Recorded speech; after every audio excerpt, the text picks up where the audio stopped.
ഉപയോഗിക്കുന്ന കത്തിയാണ്. സാധാരണ കത്തിയുടെ ഫലമല്ല അത് ചെയ്യാൻ. സാധാരണ കത്തി കുത്തിയാൽ ആ കത്തിയും എടുക്കുമ്പോൾ ആ വലുപ്പത്തിലല്ലേ ഇങ്ങോട്ട് വലിയും. ഇത് എസ് ആകൃതിയിലായതുകൊണ്ട് അതിന്റെ വീതിയിൽ വലിഞ്ഞുപോയി.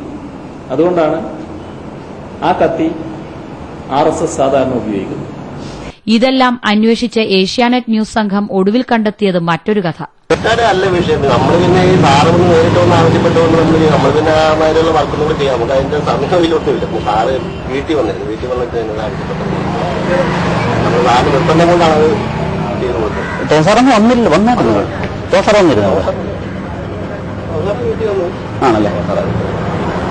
ആലപ്പുഴ നഗരാതിർത്തിയിലെ ഒരു കൊല്ലന്റെ ആലയിൽ north CI KA Thomas S ആകൃതിയിൽ ഒരു കത്തി പണിയിച്ചു അത്രേ. അതും IG-യുടെ വാർത്താസമ്മേളനം കഴിഞ്ഞ അതേ രാത്രിയിൽ. ആ കത്തി എവിടെ പോയി? അതാണോ കാരി സതീഷിന്റെ വീട്ടിൽ നിന്ന് പോലീസ് കണ്ടെടുത്തത്? മറ്റേ റെഡിയാക്കി വെച്ചിരിക്കണോ? മറ്റേ മാറ്റമൊന്നും ഇല്ല. എന്റെ സെയിം സാധനം തന്നെ. നീളം കുറവാണോ സാർ? തോമസ് സാർ പറഞ്ഞത് നീളം കുറവ് എന്നതാണെന്നാ പറഞ്ഞിരിക്കുന്നത്.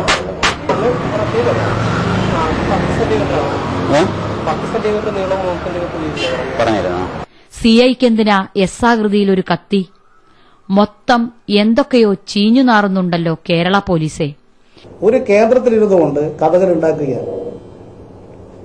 ആ കഥകളെല്ലാം മാധ്യമങ്ങൾക്ക് എത്തിക്കുകയാണ്. ചില വ്യാജ ഫോട്ടോകൾ ഉണ്ടാക്കുകയാണ്. ആ വ്യാജ ഫോട്ടോകൾ ചിലർ പ്രചരിപ്പിക്കുകയാണ്. ഇതെന്തിനു വേണ്ടിയിട്ടാണ് എന്നുള്ളത് ഇത് സംബന്ധിച്ച് മാധ്യമങ്ങൾ തന്നെ ഇതിൽപ്പെട്ടവരാരാണ് എന്നുള്ളത് പലർക്കും അറിയാം. അതിന്റെ ഉദ്ദേശം എന്താണെന്നുള്ളത് നിങ്ങൾക്ക് പലർക്കും അറിയാമെന്നുള്ളതുകൊണ്ട് അത് നിങ്ങൾ തന്നെ കണ്ടെത്തുന്നതാണ് നല്ലത്. ഇതുവരെയുള്ള അന്വേഷണം കൊണ്ടുണ്ടായത് രണ്ടു കാര്യങ്ങൾ. ഒന്ന്, സത്യസന്ധനും കർമ്മധീരനും എന്ന് ഇതുവരെ അറിയപ്പെട്ടിരുന്ന IG വിൻസൻ M. പോളിന് സ്വന്തം സൽപ്പേര് പോയി കിട്ടി. രണ്ട്, മുത്തൂറ്റ് വധക്കേസിൽ ഒരുപാട് പേർക്ക് ഒരുപാട് കാര്യങ്ങൾ മറച്ചുവെക്കാനുണ്ടെന്നും പരാതിക്കാർ കുറവാണെന്നും എല്ലാവർക്കും മനസ്സിലായി. ഈ അന്വേഷണ കാര്യത്തിൽ രണ്ടു കൂട്ടർ മാത്രമാണ് ഇതുവരെ പ്രതികരിക്കാത്തത്. ഒന്ന്, ഗുണ്ടകൾ. രണ്ട്, പോൾ ജോർജ് മുത്തൂറ്റിന്റെ സന്തപ്ത കുടുംബം. രണ്ടു കൂട്ടർക്കും അവരുടെ കാരണങ്ങളുമുണ്ട്. പക്ഷേ നാട്ടിലുള്ള മറ്റുള്ളവർക്ക് ഒരു ക്രൈം ത്രില്ലർ പൊളിഞ്ഞു വീഴുന്നതിന്റെ എല്ലാ ആസ്വാദന സുഖവുമുണ്ട്. ആ ആസ്വാദനത്തിൽ തകർന്നുപോയത് കേരള പോലീസിന്റെ വിശ്വാസ്യതയും. കൊല വാഹനത്തിൽ വെച്ചാണ് നടന്നത് എന്നുള്ള ഡ്രൈവറുടെ മൊഴി പൂർണ്ണമായും പോലീസ് നിരാകരിച്ചിരിക്കുകയാണ്. ഇത് നിരാകരിച്ചത് ആഭ്യന്തര വകുപ്പ് മന്ത്രിയുമായി ബന്ധമുള്ള കൊട്ടേഷൻ സംഘാംഗങ്ങളായ ഓം പ്രകാശിനെയും രാജേഷിനെയും സംരക്ഷിക്കാനാണോ എന്ന് സംശയിക്കുകയാണ്. കേരളത്തിൽ ഒരുപാട് കൊലപാതകങ്ങൾ, ഗുണ്ടാ സംഘങ്ങൾ, കൊട്ടേഷൻ സംഘങ്ങൾ കൊലപാതകങ്ങൾ നടത്തിയപ്പോഴൊന്നും പ്രതികരിക്കാതിരുന്ന ശ്രീ പിണറായി വിജയൻ കൊല ചെയ്യപ്പെട്ട ആളിന്റെ പൂർവ്വകാല ചരിത്രം അന്വേഷിക്കണമെന്ന് ആവർത്തിച്ചു പറയുന്നത് ഗുണ്ടകളെ രക്ഷിക്കാൻ വേണ്ടിയാണ്. കേരളത്തിലെ ക്രമസമാധാന തകർച്ചയുടെ പ്രധാന കാരണവും ഇതാണ്. പോൾ മുത്തൂറ്റിന്റെ മരണവുമായി ബന്ധപ്പെട്ട അവസാനത്തെ നിഗമനങ്ങളും ഏകദേശം ആഭ്യന്തരമന്ത്രിയിലേക്കും മന്ത്രിയുടെ ഓഫീസിലേക്കും നീങ്ങിക്കൊണ്ടിരിക്കുന്നു എന്നുള്ളതാണ് ശ്രദ്ധേയമായിട്ടുള്ള ഒരു കാര്യം. അതുകൊണ്ട് അടിയന്തരമായി ഈ ഒരു സിംഗിൾ ഇഷ്യൂ മാത്രമല്ല, ഈ അദ്ദേഹത്തിന്റെ ഓഫീസും ആഭ്യന്തരമന്ത്രിയുടെ മക്കളുടെ പങ്കാളിത്തത്തെക്കുറിച്ചും കൃത്യമായ ഒരു അന്വേഷണം കേന്ദ്ര ഏജൻസിക്ക് താല്പര്യമില്ലെങ്കിൽ, അല്ലെങ്കിൽ കേന്ദ്ര ഏജൻസിയെ ലഭ്യമല്ലെങ്കിൽ പോലും കേരളത്തിൽ തന്നെ ഇവിടുത്തെ ഇന്റലിജൻസോ ആരെങ്കിലും ഏറ്റെടുത്ത് അന്വേഷണം അടിയന്തരമായി നടത്തൽ അനിവാര്യമായിരിക്കണം.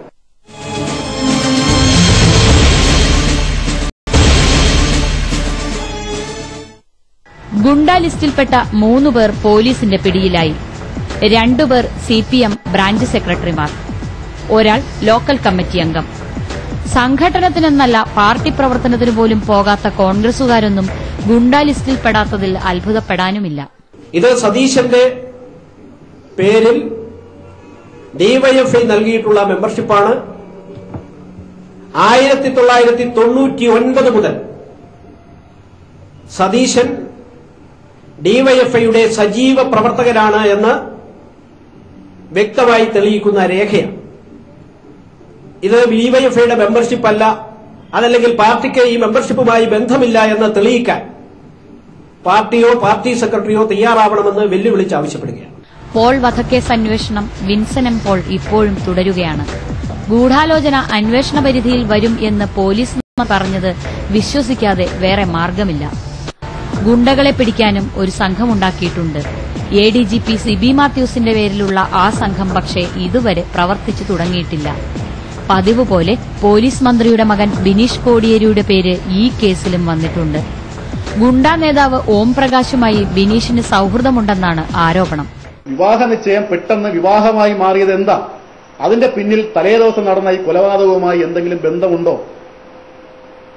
ഈ ആഭ്യന്തരമന്ത്രിയുടെ മകനുമായി ചങ്ങാത്തത്തിലാണെന്ന് പറയുന്നവരെയാണ് ഇപ്പോൾ പോലീസ് അന്വേഷിക്കുന്നത്. അവരെന്തിനു വന്നു? അവർ ഈ വിവാഹത്തിൽ പങ്കെടുക്കാൻ വന്നപ്പോഴാണോ ഈ സംഭവങ്ങൾ ഉണ്ടായത്? ആ പങ്കാളിത്തം കൂടും വ്യക്തമാകുമെന്ന് ഭയന്നിട്ടാണോ വിവാഹം പെട്ടെന്ന് വിവാഹ നിശ്ചയം വിവാഹമാക്കി മാറ്റിയത്? എനിക്കറിയില്ല, അതൊക്കെ അന്വേഷിക്കേണ്ടതാണ്. ഏത് മന്ത്രിപുത്രനെ കുറിച്ചാണ് പറയുന്നത്? ആ മന്ത്രിപുത്രന് ബന്ധമുണ്ട് എന്ന് പറയണം.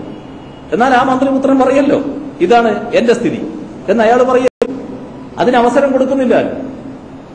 പിന്നെ ഏതെങ്കിലും ഒരു മന്ത്രിപുത്രനെ പറഞ്ഞാൽ ഈ നാട്ടിലുള്ള മന്ത്രിപുത്രന്മാരെല്ലാം പിന്നെ മറ്റേ സാധനം തലയിലുണ്ടോ നോക്കിയ പോലെ അവരെല്ലാരും വന്നിട്ട് ഞാനല്ല എന്ന് പറയാൻ നിൽക്കും. അങ്ങനെ പറയേണ്ട ഒരു കാര്യമുണ്ട്. എങ്ങനെയെങ്കിലും ചില മന്ത്രിമാരെയും മന്ത്രിമാരെപ്പെടുത്താൻ കഴിയാത്തതുകൊണ്ടെന്ന മന്ത്രിപുത്രന്മാരെയും പെടുത്തി ഇതൊരു വിവാദമാക്കി മാറ്റാൻ കഴിയുമോ എന്താണ് ചില മാധ്യമങ്ങളെങ്കിലും ചില തൽപര കക്ഷികളും ലക്ഷ്യം വെച്ചിട്ടുള്ളത്. പുത്രന്മാർക്ക് ജന്മം കൊടുത്ത മന്ത്രിമാരെയെല്ലാം പ്രതികൂട് നിർത്തുക, ഇതാണത് ഇതിന്റെ ഭാഗമായിട്ട് ചില മാധ്യമങ്ങൾ ഉദ്ദേശിക്കുന്നത്. എന്റെ മകൻ കുറിച്ചാണ് ഉദ്ദേശിച്ചിട്ടാണ് നിങ്ങൾ പറയുന്നതെങ്കിൽ എന്റെ മകന് റിയൽ എസ്റ്റേറ്റ് ബിസിനസ് ഇല്ല.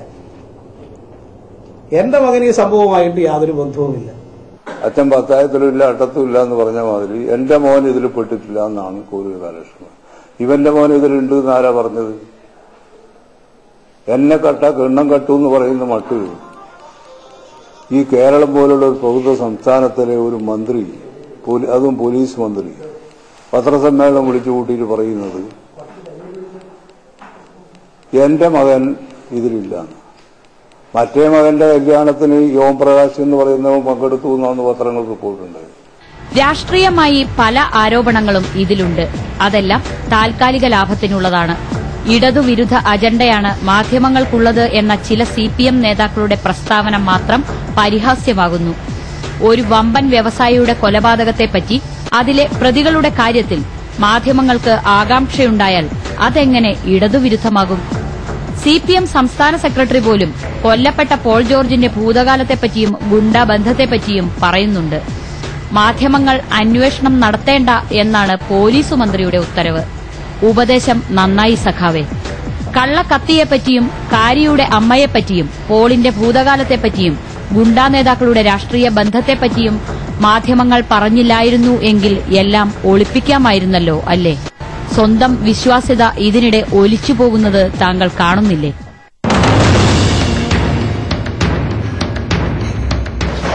മയക്കുമരുന്നു കേസിൽ ഒരിക്കൽ അറസ്റ്റിലായിട്ടുള്ള പോൾ ജോർജിന്റെ ബിസിനസ് ബന്ധവും ഗുണ്ടാ ബന്ധവും മറ്റ് ഇടപാടുകളും ഒരുപാട് ദുരൂഹതയുണർത്തുന്നതാണ്.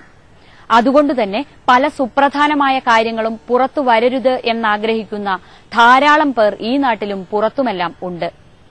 ഇവരുടെ താൽപര്യങ്ങൾ, താൽക്കാലികമായ താൽപര്യങ്ങൾ സംരക്ഷിക്കാനാണ് പോലീസ് ഒരുമ്പെടുന്നത് എങ്കിൽ സാധാരണ ജനങ്ങൾക്ക് പോലീസിലുള്ള വിശ്വാസമാണ് തകർന്നു പോവുക. ഒരു വമ്പൻ വ്യവസായിയുടെ ഗതി ഇതാണെങ്കിൽ സാധാരണക്കാരന്റെ കാര്യം എന്താകും എന്നാലോചിച്ചു പോകുന്ന ഒരവസ്ഥ. ഏതെങ്കിലും കൊട്ടേഷൻ ഏറ്റെടുത്ത് എങ്ങോട്ടെങ്കിലും പോകുന്ന ഒരു ഗുണ്ടാ സംഘത്തിന്റെ കയ്യിൽ എപ്പോൾ വേണമെങ്കിലും ഒതുങ്ങിപ്പോകാവുന്നതാണ് നമ്മൾ ഓരോരുത്തരുടെയും ജീവിതം എന്ന പാഠം കൂടിയാണ് കേരള പോലീസ് നമുക്ക് പറഞ്ഞു തരുന്നത്. കവർ സ്റ്റോറി വീണ്ടും മറ്റൊരു വിഷയവുമായി അടുത്തയാഴ്ച ഇതേ ദിവസം ഇതേ സമയം. നമസ്കാരം.